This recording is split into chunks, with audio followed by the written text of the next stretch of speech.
Okay, susubukan ko ngayon na mag-transfer ako ng mula sa crypto wallet ko papuntang GCash.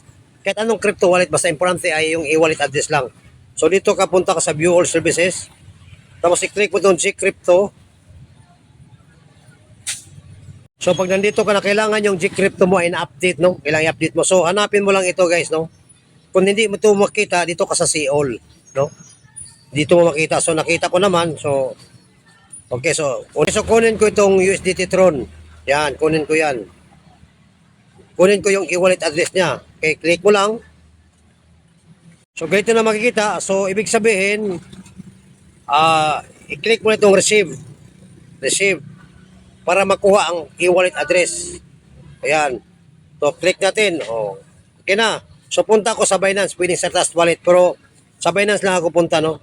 So nandito na ako sa Binance, no? Nandito na ako sa Binance. So tingnan natin ang spot natin. So naka USDT ang ating spot. Meron ko 59. So maglabas ako ng $10. Tingnan natin isa, withdraw. Oh, so saan ka ba? Mula ba sa TRX? Dito tayo sa USDT. Send via crypto.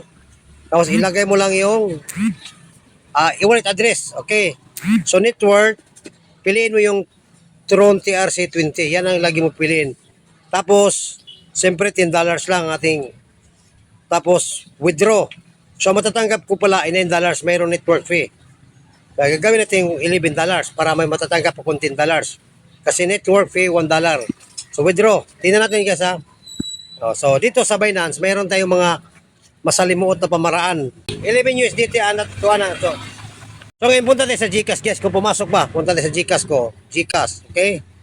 Dito sa GCash, refresh natin. Minsan kasi okay, so hintayin natin. Tingnan natin. Di ba 0.58 yan? So 8.43 natin, mga ilang minutos guys, hintayin natin. So pansinin mo, 0 pa ating USDT, no? So hintayin natin mga ilang minutos guys. Okay guys, pumasok na guys, di ba? Nakita nyo na, nakita na, pumasok na. So pagkita mo dito, USDT Tron, tingnan natin na pumasok na siya guys. So tingnan natin, i-click natin. Nandito na, 10 USDT, nandito na sa GCash na ngayon. Paano naman siya mapunta sa ating GCash guys? I-sell mo na lang siya, i-sell, no? I-sell mo siya para mapunta na siya sa piso. I-sell mo siya. So, mura lang siya pag i-sell, 57. So, i-sell natin, so maximum $10. So, yan. So, makatanggap ka ng 5. Okay. Tingnan natin guys ha. Tapos, sell. Ibig sabihin, ibenta mo na. Okay. Tingnan natin guys ha. Okay, successful. Back to crypto. Tingnan natin. Wala na. So, nasaan naman ang ating pera? Tingnan natin.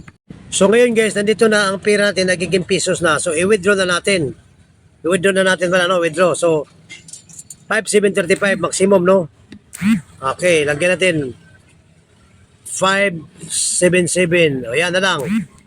Okay. Tapos, continue. Continue. Tapos, so, makatanggap tayo ng 6-digit code sa ating email. So, puntahan natin ating email. So, nandito na guys. Kunin natin ang email address, ang code. Okay, so submit natin guys. Ganun lang siya kabilis, no? So, tingnan natin.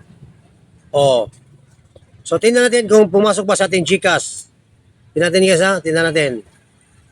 Okay, pumasok na sa ating GCash kasi kanina dito makikita mo dito guys. Pumasok na ang 570. So, nakita mo, mula sa Trust Wallet or sa Binance o kung anong wallet, mapupunta sa GCash mo. Okay? So don't forget to subscribe our YouTube channel para updated ka sa ibang tutorial. Okay, ito si Danny Gabriel. Thank you very much.